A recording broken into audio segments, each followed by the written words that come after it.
Deus o Pai que nos criou, de Deus o Filho Jesus Cristo que morreu por nós para nos salvar, de Deus o Espírito Santo que nos dá a fé, nos ilumina, que nos consola, que nos santifica e que nos faz crescer nessa fé diariamente através do ensino da sua palavra. Amém. O tema de nossa mensagem é: confiemos nosso dia ao Senhor todo dia. Assim seja. Amém. Pode sentar-se. Queridos irmãos e irmãs em Cristo Jesus, os nossos textos para esse terceiro domingo após a Epifania falam de dois assuntos que me interessam muito: evangelização e pescaria. Então eu tenho que tomar um pouquinho de cuidado para não falar muito, senão, para não me empolgar, senão quando chegar em casa minha esposa com certeza vai puxar minha orelha e vai dizer: olha, o pessoal já estava olhando para o relógio. Ainda mais que época de férias, a gente se empolga um pouco mais. Mas vamos lá. Jesus inicia o nosso texto de hoje dizendo que Jesus, logo depois de João Batista ser preso, ele decide mudar de residência. Ele não fica mais morando em Nazaré com seus pais, com seus irmãos, mas ele decide morar numa cidade chamada Cafarnaum, que fica ali na beira do mar da Galileia. O mar da Galileia também era chamado de Lago de Tiberíades. E diz que Jesus se muda para lá para cumprir as Escrituras, para cumprir aquilo que as Escrituras diziam sobre ele, e foi o texto de Isaías, exatamente o que o texto de Isaías, capítulo 9, hoje diz, que aquela região da Galileia, que era dos gentios, que era um povo de paganismo, um povo de trevas, agora com Jesus viria a grande luz. E é para lá que Jesus se muda. E ali, Jesus caminhando, encontra Pedro e André, seu irmão, com as redes na mão, e diz: vem, siga, vos farei pescadores de homens. E continua caminhando pela praia, e logo adiante vê Tiago e João junto com o pai consertando as redes, e diz: vem, vos farei pescador de homens, pescador de pessoas. Jesus se mudou para lá para cumprir as Escrituras. Jesus sempre cumpria suas promessas, assim como Deus sempre cumpre suas promessas. É por isso que 3 anos depois, quando ele disse que ele precisava subir para Jerusalém para morrer, e os discípulos dizem: não, isso não vai te acontecer. Ele diz: ninguém tira a minha vida, eu a dou porque eu a quero dar, e é precisamente para isso que eu vim, para cumprir as Escrituras. Deus sempre cumpre o que promete. Você cumpre suas promessas? As promessas que você faz para o seu namorado, para a sua namorada, para o seu marido, para a sua esposa, as promessas que você faz para os seus amigos, você cumpre suas promessas? Aquelas promessas que você fez diante do altar do Senhor, no dia da sua confirmação do voto batismal, prometendo fidelidade a Deus todos os dias da sua vida. Você é fiel. Deus sempre é fiel, mesmo quando nós somos infiéis. E agora ele estaria cumprindo as promessas que haviam sido feitas durante 4.000 anos, iniciando seu ministério terreno, chamando os seus primeiros alunos, aqueles pescadores que passariam a ser chamados de discípulos. Discípulos são alunos.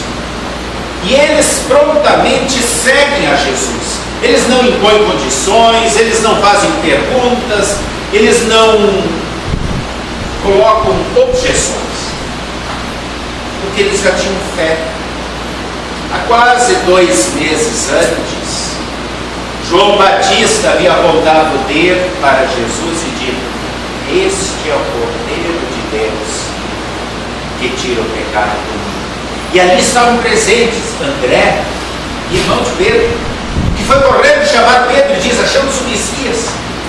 E quando André leva Pedro, na época o nome era Cefas, para Jesus, Jesus diz: tu és Pedro, tu és um homem forte, tu és um homem de posicionamento. Depois Jesus vai repetir isso 3 anos depois, quando Pedro faz aquela confissão de fé: tu és o Cristo, o Filho de Deus vivo. Novamente Jesus diz: tu és Pedro. É sobre essa confissão de fé, sobre essa firmeza de fé que eu vou edificar minha igreja. E Tiago e João também eram discípulos de João Batista. João havia dito, depois do batismo: não sou digno de desatar as correias das sandálias dele. É ele. Por isso a fé já estava no coração. E agora, quando Jesus chama e diz: vinde, sigam, vocês agora vão crescer na fé. Vocês agora vão aprender mais para poder ensinar outras pessoas. Estava ali começando uma sessão de aula de teologia e de evangelização. E o texto de hoje diz que a partir dali Jesus começa a pregar em todos os lugares: arrependei-vos, porque está próximo o reino dos céus. A mensagem de João Batista. Agora imagine que cena bonita: Jesus morando em Cafarnaum, do lado de Pedro, Tiago, João, André, todos os dias de manhã saindo da sua casa para ir ensinar nas sinagogas, no templo, pelas vilas, pelos caminhos, e passando lá dizendo: Pedro, Tiago, João, André, vamos lá? Está na hora da aula. E aí passaram o dia inteiro junto, aprendendo. De tardezinha voltavam para casa, e aí começava o segundo turno, porque eles ainda eram pescadores. Eles ainda pescavam, eles tinham famílias para sustentar. Desses 4, provavelmente só João ainda não era casado, não tinha esposa e filhos. No outro dia de manhã, enquanto as outras pessoas ainda estavam consertando as redes da pesca anterior, depois de um breve descanso, novamente era hora de aula, de acompanhar o mestre. Agora a vida desses pescadores passou a ter um novo sentido cada dia junto ao seu Senhor. Geralmente nós não planejamos o dia, nós gostamos de planejar a semana, o mês, o ano. Olha, esse ano eu vou fazer isso, esse ano eu vou fazer aquilo, eu vou casar, eu vou construir uma casa, eu vou... Esquecemos de planejar o dia.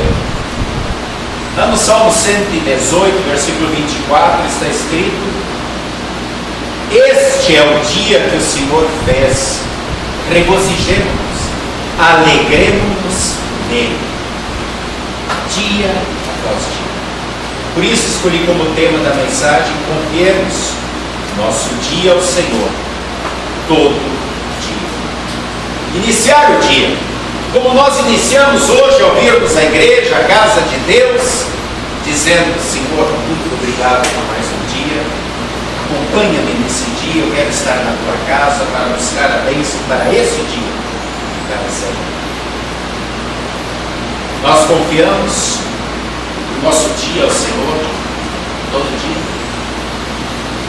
para termos um dia maravilhoso.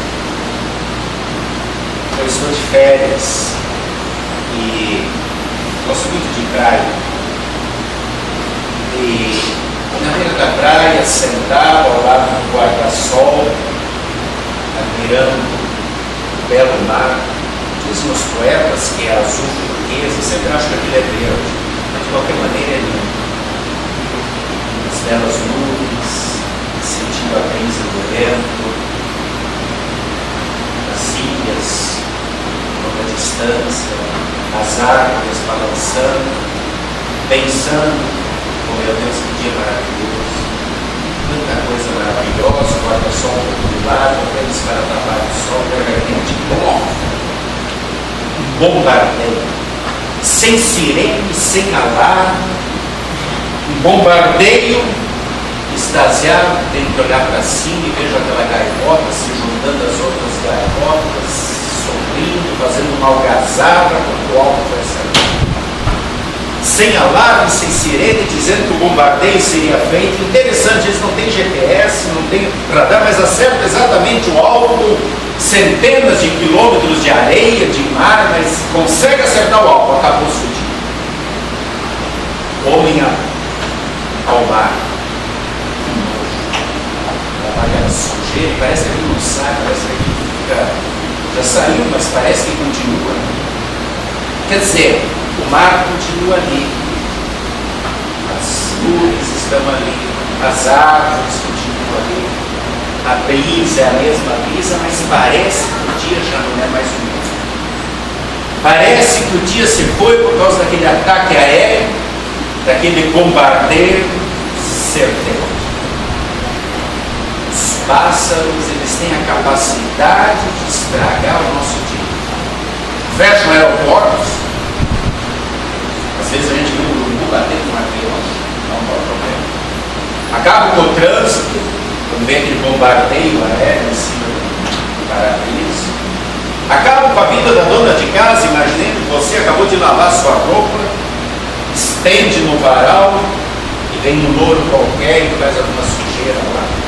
Acabou com esse dia. Pode acabar no casamento. Ou você está indo ao trabalho e aquele bombardeio aéreo te acerta. Os pássaros têm essa capacidade. No meu caso foi assim. Mas, queridos irmãos e irmãs, quando não são os pássaros, alguma outra coisa que geralmente tem de estragar o nosso dia. Pode ser uma dor de cabeça, uma virose,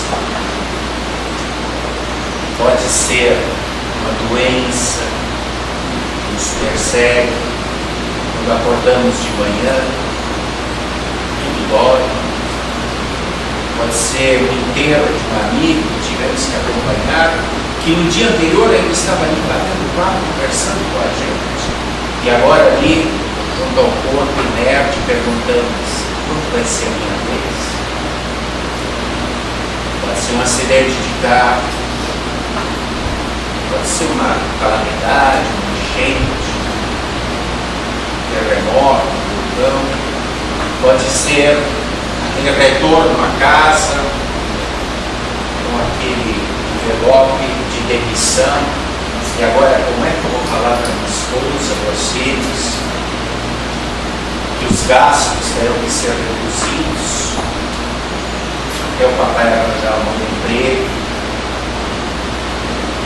Quanta coisa ruim pode acontecer para estragar o meu dia.